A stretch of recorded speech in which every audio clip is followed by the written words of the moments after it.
An enemy can be described as a thing that harms or weakens something else.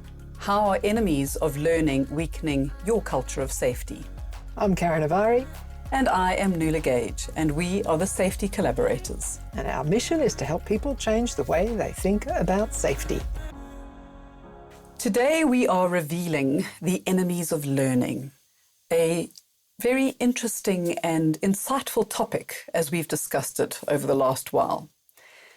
Where did you first come across this concept? It's really interesting how we're having these conversations again. And I first came across the concept of enemies of learning way back in 2013 when I started on my ontological coaching studies journey.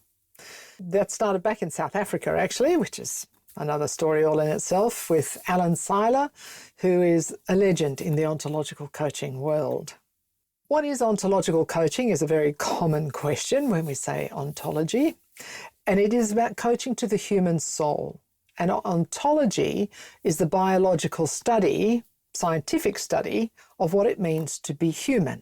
Over the years, and ontological coaching as a framework has been around for quite some time, it has evolved into a very dynamic interplay between three spheres of human existence, and they are language, emotions, and the body. And when any one of these is out of sync, we are not operating at our best. Some of us are more cognitive, some of us are more emotional, and some of us think about things in a more physical way. So when we talk about language, it's about how we make sense of the world and how we generate meaning. So words are really important, and the meaning behind them. Our emotions are what we call our predispositions for action. It means that they are what influence our perceptions and our behaviors, and they are what drive us to take action, to do something, to be something. And then our body, or our physiology, if you like, is how we hold ourselves, our identity, and how we see the world about what's possible. So it's in our body that almost says, I either can or I cannot. Both is true for you. So the body has to be part of that journey, and it's often something we forget about. That's really interesting. That's just a little preamble into where that enemies of learning. And so we're going to go a little bit deeper into that. But Nuls, how did you come across them? Because it's actually through how you recently came across them that actually inspired us to have this conversation and my journey back into ontology, in fact. Being an avid learner, as I think we both are, and looking for inspiration, because it doesn't matter how long you are in a field. For me, it doesn't mean you know everything. There is always something more to learn. And I have started the Mastery in Safety Coaching course. It's a course that is designed for safety leaders and for safety coaches, and I am absolutely loving it. And we'll talk a little bit more about how much time I get to or not get to spend on it. But just the few modules that I've managed to really dive deeply into has given me that lift and inspiration I was looking for in the work that we do. And it's a fabulous course for safety leaders or leaders in the high hazard industry.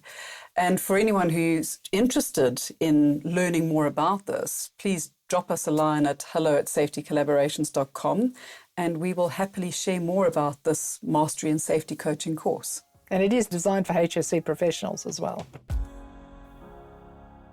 Part of that was looking at, well, what is this topic of enemies of learning? And I think through my work and my history in adult learning, a lot of this is come up and around how do adults learn and what are blockages for adult learning. And when I was going through the module specifically around this, I was just like, oh my word, the light bulbs are just popping on, not just for myself, but for the people that I'm working with, for our team. Yeah. And what is the impact that has on weakening or harming the work that we do and the safety culture of the people that we work with? And there are many of them. And I think let's explore a little bit about what does that actually look like. Indeed. I think just to add a little bit more to what you were saying, something that came to mind is it's also about how we do well in business, in our relationships, in our how we communicate in general. So it has quite a wide and broad impact on our lives, these enemies of learning. So one of these more commonly known set of enemies of learning is our cognitive biases or cognitive blindness. In this case, it's, I don't know what I don't know. Very difficult to learn something if you don't know what you need to learn. Hence, having coaches sometimes around is very helpful. But a lot of those cognitive biases are also enemies of learning. I actually really like this first one. We have a list here in front of us at the moment, and we're going to just go through a few of these. And just a note, we are actually going to create a list of these for you to download in the show notes. So, but here's a bit inability to declare myself as a beginner. Oh, and as you get, I think, further into your career, starting at the beginning is hard. The harder it gets. It's so hard. And I actually had the most beautiful discussion with my nephew yesterday about this. Mm-hmm. He was in the absolute top of his field. He was one of the top diagnosticians for a motor vehicle company in South Africa.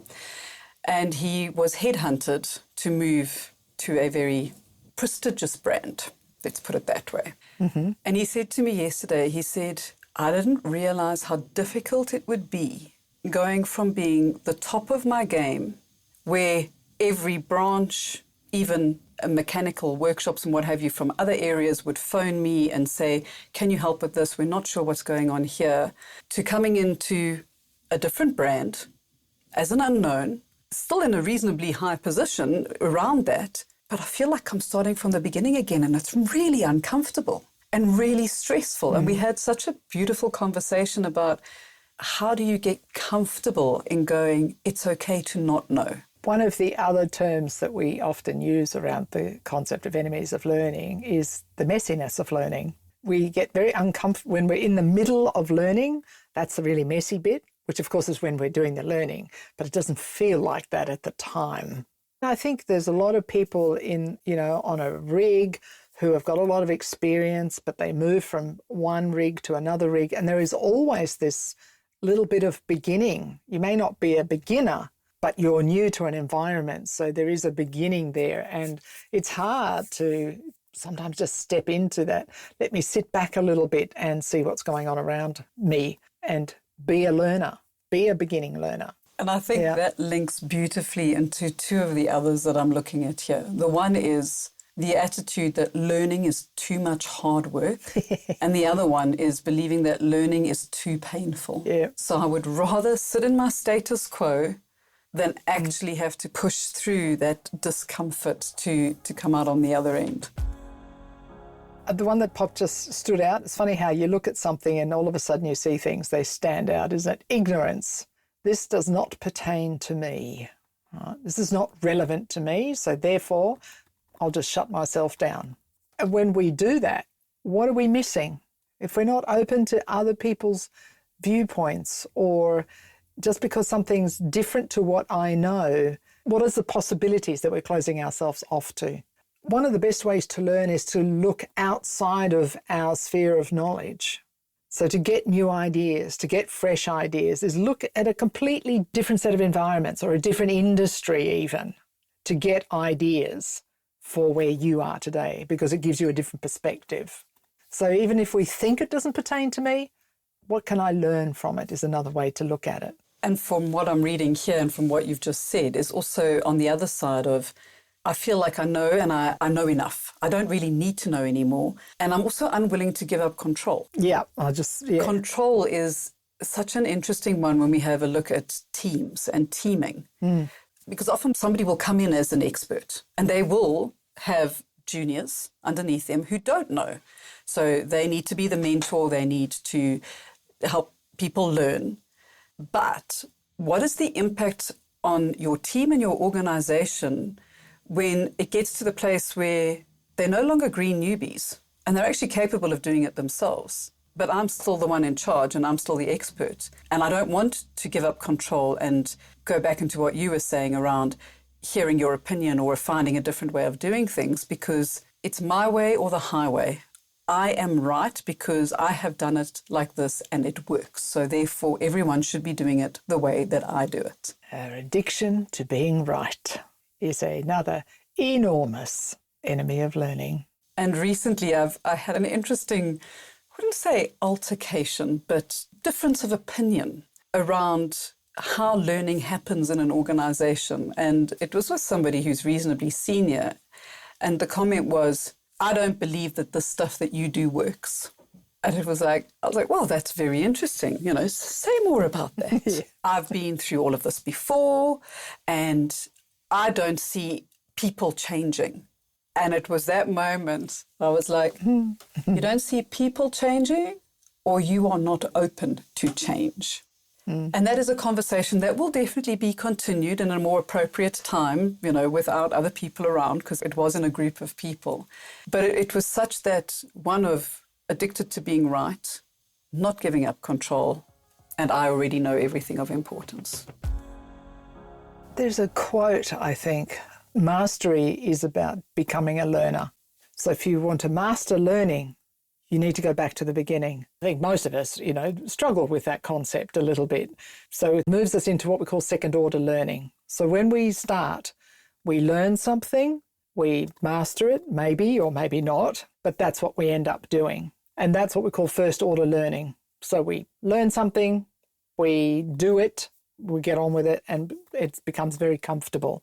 Second order learning is where we take it to that next level, but it means we have to unlearn what we've learned. When we're talking about unlearning, and which is one of the greatest skills that we need to have in this modern world, is what do we need to unlearn to be able to learn again and to relearn and to relearn. And that's when we get into mastery or second order learning. Very difficult stuff to do for many, I think. Very much. And where we're at, it's also around from a learning side. How do we help people learn in a way that there's some things you do want people to be able to learn it right the first time, because it's really difficult to unlearn. Think of your professional sports people. You learn how to hit a golf club wrong the first time. To unlearn that muscle memory is really hard. You learn a phone number wrong the first time, or you're driving somewhere and you get to an intersection and you turn the wrong way. The next time you get to that intersection, you go, oh, I knew I got it wrong the last time. Let me go the other way. And you end up going the same way because it's just built in. Rubbish, I've done it again. Exactly. Yeah. But there are some things where we learn best where we don't get it right the first time. And that's often around our conceptual learning. So the what ifs, the what next, the how could this be? And being able to create that space where people can get it wrong in a safe environment, because they can then go, when I'm out there in the field and I'm facing a challenging situation, I've been able to question, I've been able to explore, I've been able to think more diversely to find the solution to this. So it's not so scary and it's okay. And that, to a large degree, is due to the cultural environment that they're working in. And I don't mean country culture, I mean the culture of safety, the culture of the organisation. It's the organisational culture that opens them up to the opportunity to learn, to grow, to share. And that reminds me so much of the conversation that we had in, I think it was episode 17, where we speak about the 5 principles of human performance and where learning is deliberate and vital. And how when you have that learning culture built into your organisation, change can really happen and people can be more involved and speak up. Definitely. Conversations that matter are where we're at. So let us know what you want to chat about. Mail us at hello@safetycollaborations.com and we'll get back to you. Okay, now on with the show. I'm going to ask you now, what do you think? So we're going to be vulnerable here now. We're going to share with you our individual top 3 and what we believe are our top 3 enemies of learning for ourselves, because we all have them. Every human has them. So it's not to think that you're going to solve all these problems. Different days of the week, you'll have a different style of learning or learning enemy, if you like.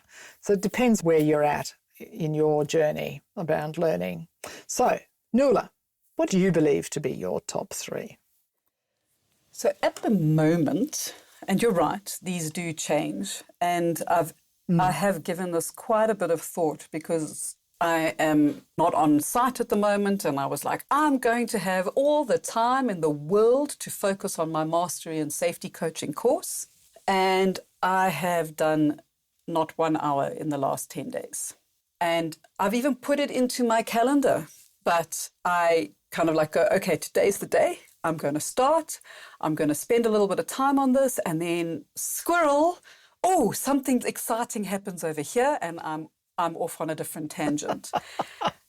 The problem with that is that by the end of the day, I'm actually a bit disappointed in myself. And I am. I'm like now going, come on, I'm loving it. I mean, I'm enjoying it. So what's getting in the way? So that one is around not making the time. And the second one that is kind of really standing out for me is, well, what am I doing in that time? So some of it is valuable and important, but some of it is just pure and utter laziness because I'm going to sit scrolling social media. And the next thing, I've gone down a rabbit hole and 40 minutes has gone that I could have very effectively and productively done some amazing work on one of the modules. But I've looked at interesting crap for 40 minutes instead. Cat memes. Well, yes, exactly. So those two are really standing out for me at the moment. And I've had to have a bit of a discussion with myself in the mirror around how is that harming what I have promised myself? Because the only person I'm letting down is me. And potentially I'm not going to be as inspired when I do go back on site, because that's what I was looking for, is that inspiration, that energy, that spark of, oh, this is exciting. So those are two of them. And then I think my third enemy of learning is confusing opinions with knowing. Tell me more. I'm wonderful at glancing at information. So I will read an article and I'll go, oh, that's interesting. And I will sprout that article as if I have done hours of research on it, which is a very dangerous place to be because I have had myself in hot water. And it's really been having to kind of like look at myself and go, okay, do you actually know enough about this topic to be speaking with such confidence?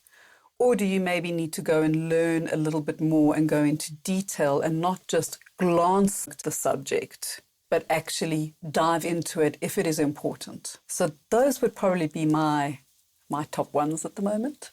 I think that last one is a little bit of a global affliction, actually, in some ways. You know, if we take it to a slightly different conversation for a second, you know, think of the problems with social media at the moment and people just jumping onto the bandwagon of something. I'm not saying that's what you're doing, but it sort of made me think about that.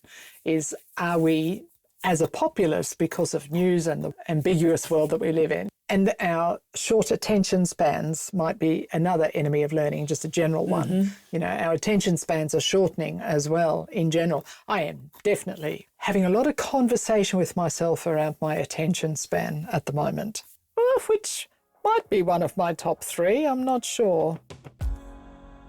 Before we get into your top 3 there, just what you were saying there around social media and the news. One of my almost mitigations to that is around when people start getting into a heated debate or a conversation, let's say it's around a political thing or whatever, that I'm actually quite honest. And I've now learned to put it forward in an honest way and say, it's a very interesting topic, but I don't think I can add huge value to this conversation because all I have done is glanced at it and I haven't gone into depth. So I'm happy to give you my opinion from the little bit of knowledge that I have, but please understand that it is an opinion base, not a knowledge base. And it actually changes the dynamic of the conversation quite a bit because you can see people sitting back and thinking, oh, am I talking out of emotion or am I talking out of knowledge? I love that. Absolutely. Yeah. So I was talking out of somewhere. Back to our enemies of learning. What would your top 3 be? When I first looked at my enemies of learning 10 years ago now, and I've sort of pulled on 2 or 3 of those. I think I've moved on a little bit, or somewhat, but I think this is a big one for people to hear. Self-doubt and lack of confidence. We cannot learn if we give in to our negative self-judgments. So if I'm not confident, if I don't ask questions, if I might be learning stuff but too afraid to talk about it publicly, why is that? Very interesting. Yeah, that's sort of where I'm coming from with it today. And I would say that today that is still a little bit of an issue for me. If I think of, sharing some of it, I love the podcast, we're sharing our knowledge, and it's actually helped me personally actually overcome some of that, because we're putting this out into the world, we're having conversations about it. It's making us both slow down a little bit, I think, but certainly me, slow down a little bit and think about, okay, how much of this do I really know? Which I think leads into this enemy of learning of confusing opinions with knowing. But if I don't trust myself, if I don't have confidence in what I believe in or what I'm saying, then that is going to stop me from learning. It stops me from moving forward. And this doesn't just apply to me. I think this is something that is a problem for lots of people. No, that and adding on to that, you think of the acknowledgement of imposter syndrome over the last few years. Yeah. What if I'm caught out not being as much of a guru as I thought I was, or as people think I am? Well, that's self-doubt. Totally. And it's also about, there's something around here about dignity. Am I living in my own worth? If I'm doubting myself and I'm lacking confidence, that I'm not living into my own worth and my own self and my own way of being. So how do we overcome our negative self-judgments? I think that takes work for many of us. Certainly it's a daily conversation I have with myself, and there's many things you can do about that. There's journaling, there's talking to people, there's all sorts of different things, but it's certainly a top three. And I have definitely been afflicted with it for large parts of my life. Addicted to learning, meaning I love to learn and I love to go to courses and to get more tips and to get recommendations and looking for solutions on frameworks and all of that, and not necessarily taking the time to say, well, hang on, how much of this do I already know? What about myself? Where's my contribution to that conversation? So looking for all of those answers out there. I mean, there's a bit of shiny bubble syndrome for me as well. Oh, there's a new thing. Let me go over there and grab that. Oh, that looks like a nice way to add to what we already know. But it's about setting back down and spending time with myself as a learner and really learning. So it's more about slowing down that addiction to learning, if you like, and spend some more time embodying it. Which I think leads to my third one, is forgetting and ignoring the role of the body in learning. So I spend a lot of time in my head. I'm quite cognitive. And to be able to slow down means I have to physically slow down my body. And therefore, when I do that, then I can embody the learning that I'm going through instead of leaping to the next thing and the next thing and the next thing. So it's slowing down and letting the body actually learn new ways of being with this knowledge. They'd be my three, and they're probably still pretty accurate, actually, thinking about that now. I definitely have more confidence than I used to do. It's really interesting. People that know me on this call will probably go, what?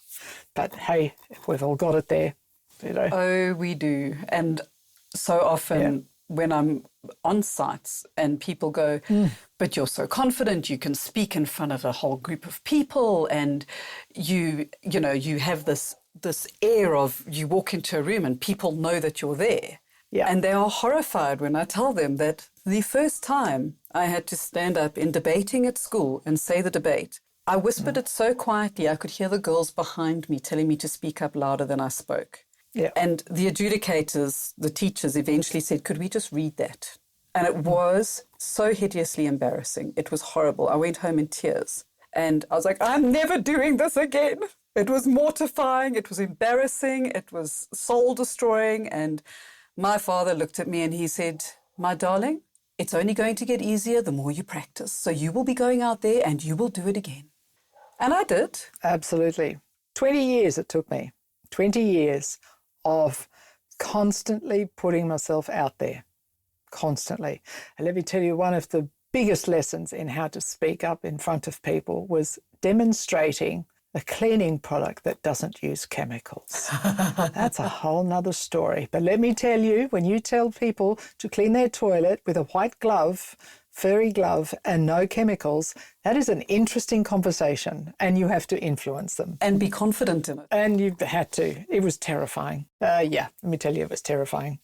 You mentioned the role of the body in learning. Yes. And I think it's something that we try and gloss over in some ways, like, oh, don't be ridiculous. And I remember after this whole debating malarkey, I then signed up for drama. So, and one of the best pieces of advice that I got from our lecturer was around butterflies are a good thing. They are one of your body's indicators that you care and that you are passionate about what you are going to do. Absolutely. If you get to the point in what we do where we don't get butterflies and we don't get that sense of almost like the tingly thing, I'm going to start getting worried because am I becoming complacent in what I do? And she said to me, embrace the butterflies. But before you go on stage, feed them because they're hungry little buggers and that will calm them down. Yeah.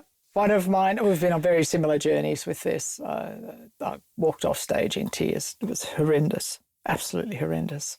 One of the lessons that I got in some of the learnings that I went through to get better at this work was stop the day before. Like if you were going into a big presentation or something, don't keep practicing up until the minute before. It will be where it is and let it go. And for me, that was quite life-changing. Since then, I've gone on to do a TED Talk. Who knew?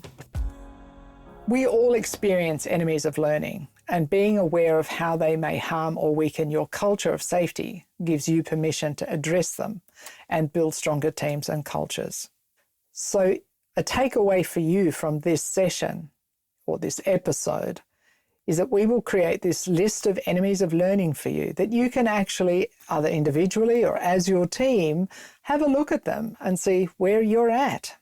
What are the biggest hindrances? And consider what the cost might be to you or your team or even your organisation. And if you want to explore those more, it is one of the conversations that I'm sure you've heard we are very passionate about. And it's a great, great starting point to building on not just your safety culture, but on your organizational learning culture. So dive into those and share them with other people that you think it will help them. Maybe have a light bulb moment or consider, is this why I'm feeling a bit stuck? Because you want to be stronger and you want to create value and add value to your organization. So tackle those enemies one at a time, and we're here to help you with that. Thank you, as always, for having a conversation that matters with us. Connect with us on our website, safetycollaborations.com, where you will find the show notes for this and that downloadable list of the enemies of learning. Leave us a message on the live chat. Follow us on LinkedIn. And if you enjoyed this podcast or any other episodes, help us spread the word by following us on your favourite platform and share it with others. Till next week, stay safe and stay well.